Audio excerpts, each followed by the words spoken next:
The letter that trembled in her hands. Natalie Brooks stood before her bathroom mirror at 6 in the morning, practicing the words she would say in exactly 3 hours. Her reflection stared back with dark circles under green eyes. Evidence of another sleepless night spent perfecting a presentation that her boss might glance at for 30 seconds. The resignation letter sat on her kitchen counter, printed on crisp white paper that felt heavier than it should. 20-8 years old, and she felt ancient. 3 years at Kane Industries had aged her in ways no job should. She loved the work, thrived on the challenges, but loving your job shouldn't mean losing yourself in the process. Last night, when her younger brother called asking why she missed his college graduation, something inside her finally cracked. She had chosen spreadsheets over family, quarterly reports over her own life. No more. The navy blazer she pulled on was her armor. Underneath, her hands shook as she buttoned her white blouse. She had rehearsed this moment 1,000 times. Walk in, hand over the letter. Walk out, clean, simple, professional, but nothing about working for Julian. Kane had ever been simple.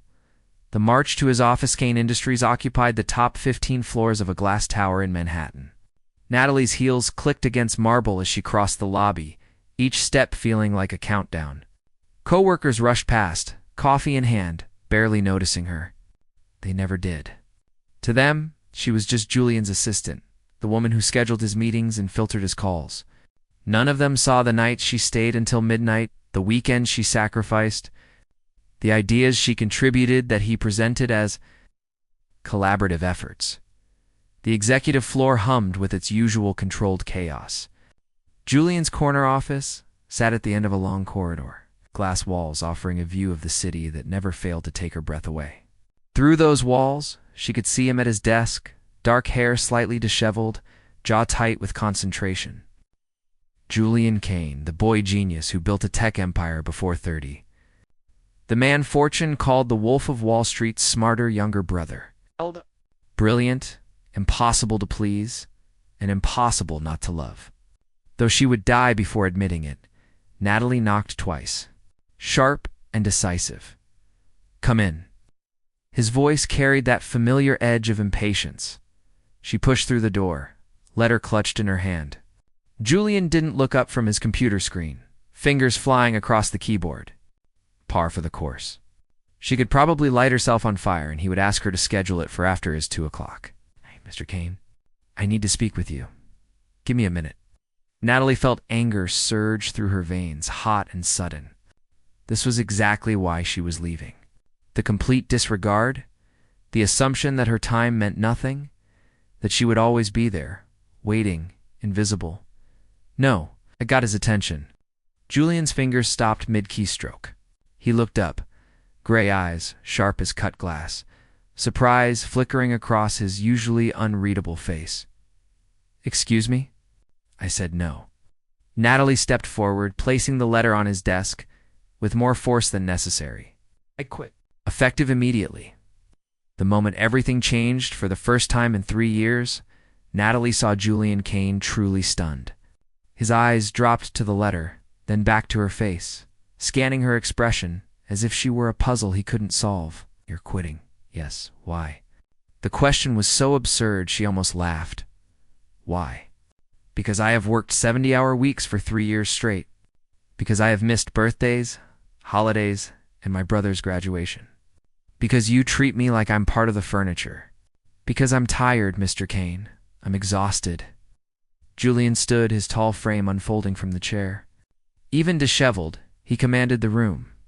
If the workload is too much, we can discuss adjustments. It's not about adjustments. Natalie's voice rose despite her best efforts to stay calm. It's about being seen. About mattering. Do you even know what I do here? Really do? Of course I do. You're invaluable. Invaluable. The word tasted bitter, but not valuable enough to acknowledge. Not important enough to say thank you. Not human enough to care about. His jaw clenched. That's not fair. Fair. Natalie felt 3 years of frustration boiling over. You want to talk about fair? You have me rework presentations 6 times because the font isn't perfect. You call me at midnight, for things that could wait until morning. You schedule meetings during lunch, so I go hungry, and you never, not once, have asked me how I'm doing. Natalie, I didn't realize that's the problem. You don't realize. You don't see me. She turned to leave, vision blurring with tears she refused to let fall. Not here, not in front of him. Wait. Something in his voice made her pause, hand on the doorknob. It wasn't the commanding tone he used in board meetings. It was raw, almost desperate. Please don't go. Natalie turned slowly. Julian had moved around the desk, closer than he'd ever stood before. She could see the faint stubble on his jaw, the shadows under his eyes that matched her own. Give me one good reason why I should stay. Because I'm an idiot. That was not what she expected. Natalie blinked, unsure she heard correctly. Julian ran a hand through his hair. A gesture of frustration she'd seen 100 times, but never directed at himself. I'm brilliant with code and terrible with people. I can predict market trends, but I miss what's right in front of me. You're right about everything. I've taken you for granted, and I have no excuse. Julian, let me finish. He took a breath, and she noticed his hands were shaking slightly. You asked if I see you. The truth is, I see you all the time. Every morning when you bring coffee, you think I don't notice. Every late night when you're still here, working harder than anyone else. The way you bite your lip when you're concentrating, how you hum under your breath when you think you're alone. The fact that you remember everyone's birthday in this entire company and send cards you pay for yourself. Natalie's heart hammered against her ribs. You notice all that? How could I not? His voice dropped lower, quieter. You're the only person in this building who isn't afraid of me. The only one who challenges my decisions. The only one who makes me want to be better than I am. She opened her mouth to respond, but the words tangled in her throat. In her confusion, her hand jerked, and the coffee cup she'd been holding tipped forward. Time seemed to slow as the dark liquid arced through the air, splashing directly onto Julian's white shirt and silk tie. Oh my God, Natalie gasped, hand flying to her mouth. I'm so sorry, I didn't mean. Julian looked down at his ruined shirt. Then, impossibly, he laughed. Not the cold corporate chuckle she'd heard in meetings, but a real, genuine laugh that transformed his entire face, he said. Pulling off his tie with a grin, I probably deserved that. Natalie stood frozen, watching Julian Kane smile at her like she'd just given him the best gift of his life. Instead of destroying $1,000 shirt, something fundamental had shifted in the room and the space between them. She wasn't sure if she was ready for what came next. The ring he'd been carrying, Julian unbuttoned his coffee-soaked shirt with steady hands. Reaching into his desk drawer for the spare he always kept there, Natalie forced herself to look away, her cheeks burning. This was not how she imagined her resignation going. She was supposed to walk out with dignity, not stand here watching her boss change clothes, while her heart threatened to beat out of her chest. I need to tell you something, Julian said, his voice muffled as he pulled the fresh shirt over his head. Something I should have said a long time ago. Natalie clutched her now empty coffee cup like a lifeline. Julian, you don't have to say anything to make me feel better about quitting. This isn't about that. He finished buttoning the shirt and reached into his desk drawer again. This time, he pulled out a small velvet box that made Natalie's breath catch. This is about 2 weeks of carrying this around, trying to find the courage to give it to you. The room tilted. Natalie gripped the edge of his desk. What is that? Open it. Her hands trembled as she took the box from him. The velvet was soft under her fingers, worn slightly as if he'd been holding it constantly. She flipped it open and gasped. A diamond ring sat nestled in white silk, catching the morning light and throwing tiny rainbows across the office walls. Are you insane? The words burst out before she could stop them. Julian's lips quirked into a half smile. Probably. But I've been called worse. I just threw coffee at you and quit my job, and you're showing me an engagement ring. The timing could be better, he admitted, stepping closer. But if I let you walk out that door without telling you the truth, I'd regret it for the rest of my life. 3 years of hidden feelings. Natalie's mind reeled back to her first day at Kane Industries. She'd been so nervous, fresh out of business school with student loans and big dreams. Julian had been in the middle of a crisis, 3 major clients threatening to leave, and he'd barely looked at her during their introduction. She remembered thinking he was the most intimidating person she'd ever met. By the end of that first week, she'd managed his schedule, diffused to client emergencies, and reorganized his entire filing system. He'd nodded once and said, "You'll do." High praise, she learned later, from a man who rarely complimented anyone. The second year had been harder. Longer hours, bigger projects, more responsibility, but also moments that made her heart skip. Julian bringing her soup when she worked through lunch with a cold, finding her favorite tea stocked in the break room after she mentioned it once. The way his eyes would seek her out during meetings, as if her opinion was the only one that mattered. The third year, she'd fallen completely in love with him and hated herself for it. Because men like Julian Kane didn't fall for their assistants, that only happened in romance novels, not in real life. Except now, he was standing in front of her, holding out a ring, and nothing made sense anymore. "Talk to me," she whispered. "Explain this." Julian set the ring box on his desk and took her hands in his. His palms were warm, slightly calloused from his weekend hobby of woodworking that few people knew about. Another detail she'd noticed and filed away. "3 years ago, you walked into my life during my worst week. I was drowning in problems I couldn't solve, and you fixed them like it was nothing. You were smart and efficient, and I thought that's all I needed. Someone competent," paused, his thumbs tracing small circles on her wrists. "Wait.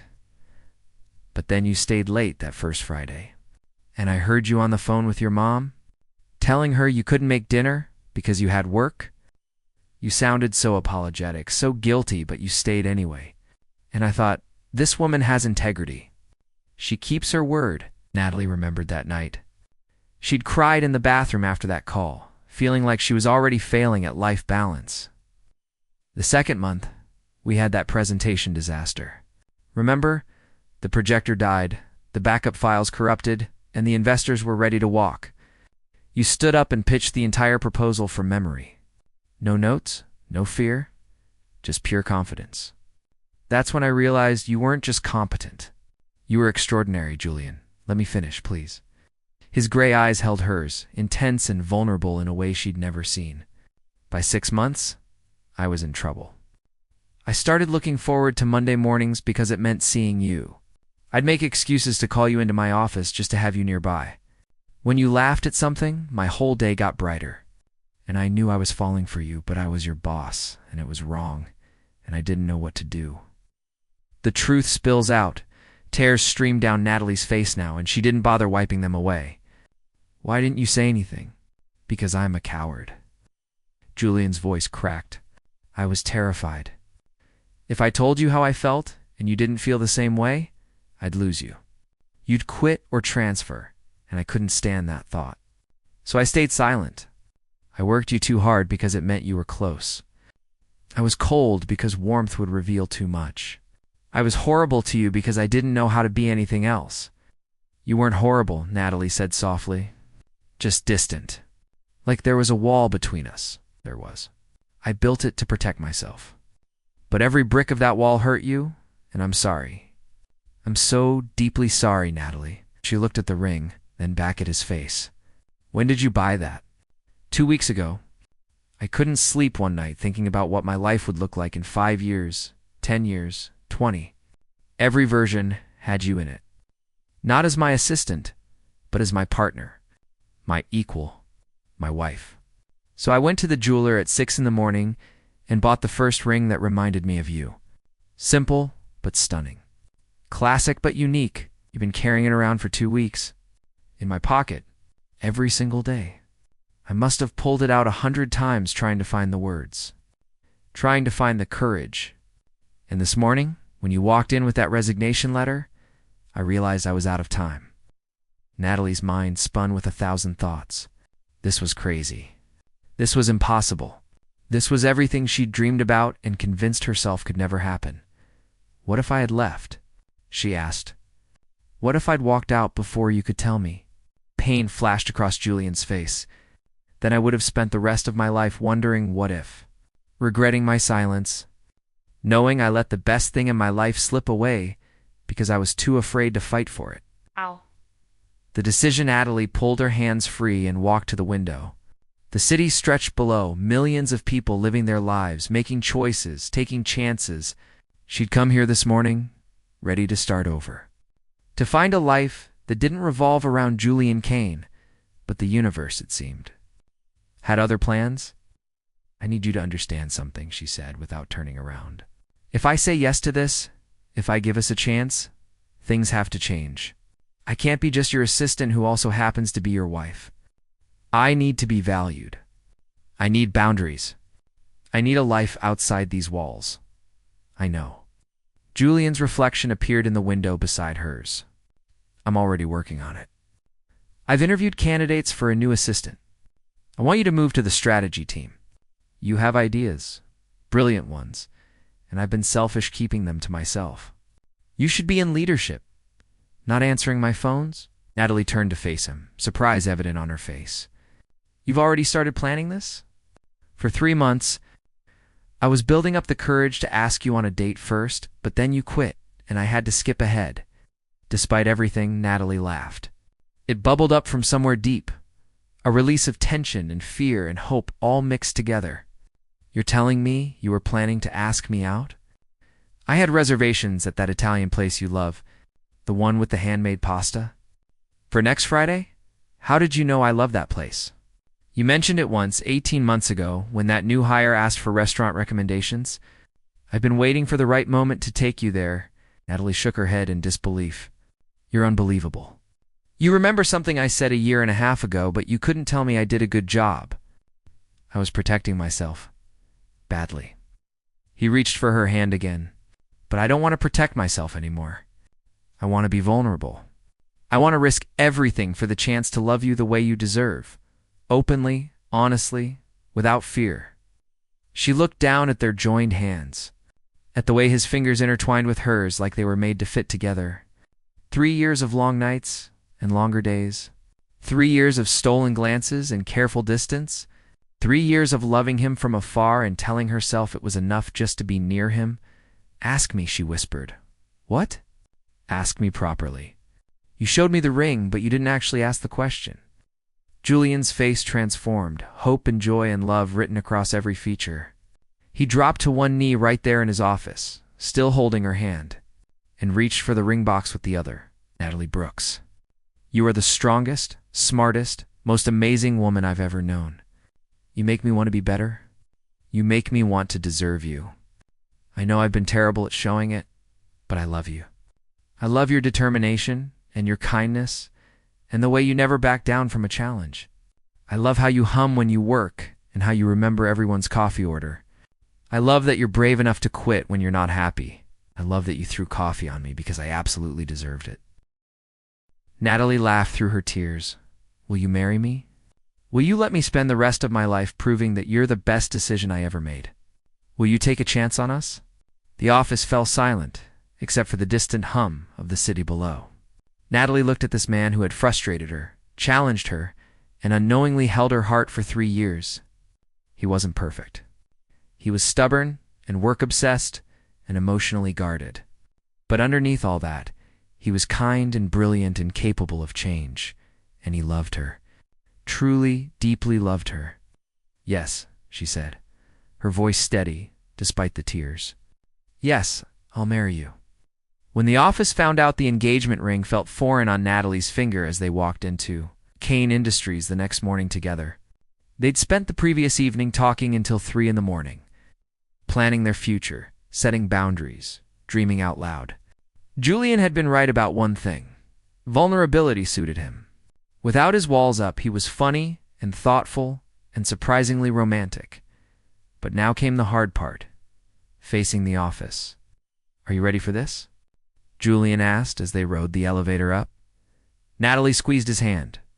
Ready as I'll ever be. The doors opened to their floor, and immediately heads turned. Whispers rippled through the open office space like wildfire. Someone dropped a stack of papers. Natalie held her head high, the diamond on her finger catching the fluorescent lights. By the time they reached the executive floor, half the company knew. By lunch, Everyone would Rachel Kim, Julian's new assistant, greeted them with barely concealed excitement. "Good morning, Mr. Kane, Miss Brooks. Your messages are on your desk, and I've rescheduled your 9 o'clock as requested. Thank you, Rachel." Julian smiled at her warmly, then turned to Natalie. "I'll see you at the strategy meeting in an hour." "I'll be there." Natalie kissed his cheek, ignoring the shocked gasps from nearby cubicles, and headed to her new office. The strategy department occupied the south wing of the floor, full of creative minds and big thinkers. Her new boss, David Park, greeted her with a genuine smile. "Welcome to the team. We're lucky to have you." "Thank you. I'm excited to be here. I've heard excellent things about your ideas. Julian speaks very highly of your strategic thinking." Natalie's eyebrows rose. "He does. Constantly. He's been pushing for this transfer for months." David gestured to her new office, smaller than Julian's, but with a beautiful view and her name already on the door. "Take some time to settle in. We'll have a team meeting at 2 to get you up to speed on current projects." As Natalie unpacked her things, her phone buzzed with texts from coworkers she'd barely spoken to in 3 years. Some were congratulatory. Others were clearly fishing for gossip.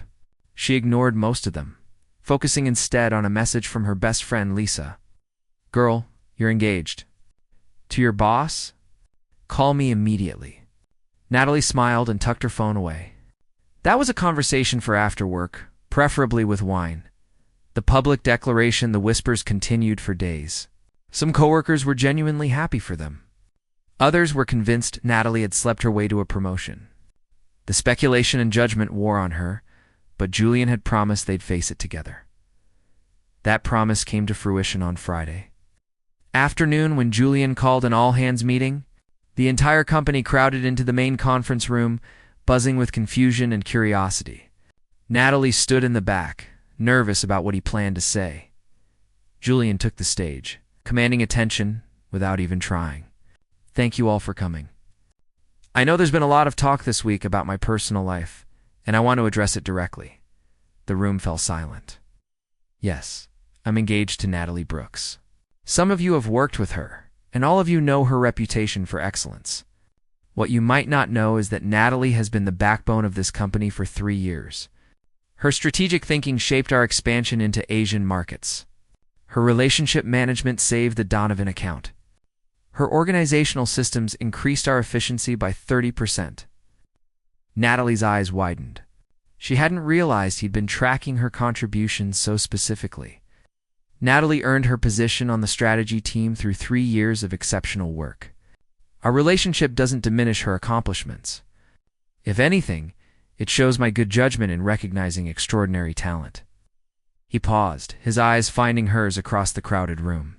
"I'm fortunate that she sees something in me worth loving, and I intend to spend the rest of my life being worthy of that love." Applause erupted, genuine and warm. Not everyone joined in, but enough people did that Natalie felt tears prick her eyes. Julian stepped down from the stage and made his way through the crowd directly to her. Taking her hand in front of everyone, "Thank you," she whispered. "Always," he whispered back. Building a life together, the months that followed were a whirlwind. Wedding planning consumed their evenings, with Julian surprisingly invested in every detail. He had opinions about flowers, about music, about whether the chairs should have white or ivory covers. Natalie discovered he was secretly a perfectionist about everything, not just work. "I can't believe you're arguing about napkin folds," she said one night. Exasperated but amused. "The fold matters. It sets the tone for the entire reception." "It's a napkin, Julian. It's our wedding napkin." She kissed him to shut him up, which worked beautifully. They decided on a small ceremony in a garden outside the city. The same garden where Julian's mother used to take him as a child, where he'd learned to love quiet spaces and growing things. Only close family and friends attended, fewer than 50 people, but it felt perfect. On their wedding day, Natalie stood in a simple silk dress with lace sleeves, her hair in soft waves, and felt completely at peace. Her younger brother walked her down the aisle, whispering, "I'm glad you found your happiness." Julian waited at the altar in a black suit, and when he saw her, his eyes filled with tears, he didn't bother hiding. "You're beautiful," he mouthed. Their vows were personal and heartfelt. Julian promised to always see her, to value her voice, to build a partnership of equals. Natalie promised to challenge him, to keep him grounded, to love him through his workaholic tendencies. "I also promise to never throw coffee at you again," she added, making everyone laugh. "I don't know," Julian replied with a grin. "That coffee changed my life." They kissed to thunderous applause and spent the reception dancing, laughing, and celebrating the improbable love story that had started with a resignation letter. The next chapter, 18 months into their marriage, Natalie discovered she was pregnant. She'd been feeling off for weeks, exhausted and emotional, but blamed it on stress from a major project. The positive test changed everything. Julian's reaction was pure joy. He picked her up and spun her around, laughing and crying at the same time. "We're having a baby. We're going to be parents. Are you scared?" Natalie asked. "Terrified," he admitted, "but also excited. With you, I can do anything." The pregnancy was challenging. Morning sickness hit Natalie hard, and Julian transformed into an overprotective mother hen. He worked from home 3 days a week to be with her, brought her crackers and ginger tea, and read every parenting book he could find. "You know the baby can't hear you yet," Natalie said one evening, as Julian talked to her still flat belly. "I'm practicing. I want to get it right." Their daughter, Grace, arrived on a sunny Tuesday morning after 12 hours of labor. Julian held Natalie's hand through every contraction, never once leaving her side. When Grace finally emerged, tiny and perfect and screaming, he cried harder than Natalie had ever seen. "She's here," he whispered, holding his daughter for the first time. "Our girl is here." Grace had Julian's gray eyes and Natalie's determination. From day one, she wrapped both parents around her tiny finger.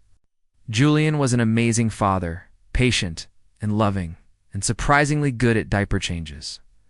He scaled back his work hours permanently, declaring that no merger or acquisition was more important than bath time with his daughter.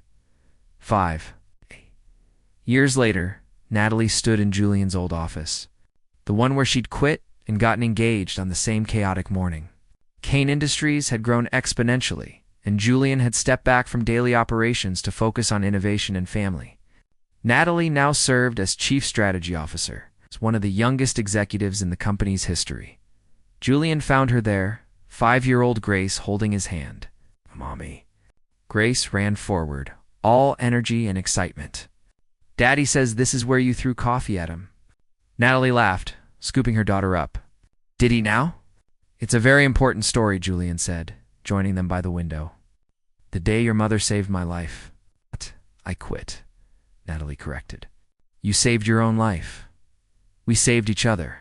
He wrapped his arms around both of them, his family, his whole world. "Best decision I ever made was buying that ring and taking a chance." Natalie looked out at the city, at the life they'd built together. It hadn't been easy. There were still long days and difficult decisions and moments when work-life balance felt impossible. But they faced it together, as partners, as equals. As a team, Grace squirmed down and ran to Julian's old desk, climbing into the chair that dwarfed her. "Can I be a boss when I grow up?" "You can be anything you want," Natalie said. "Anything at all?" Julian agreed. "As long as you're happy and kind and brave enough to throw coffee when necessary,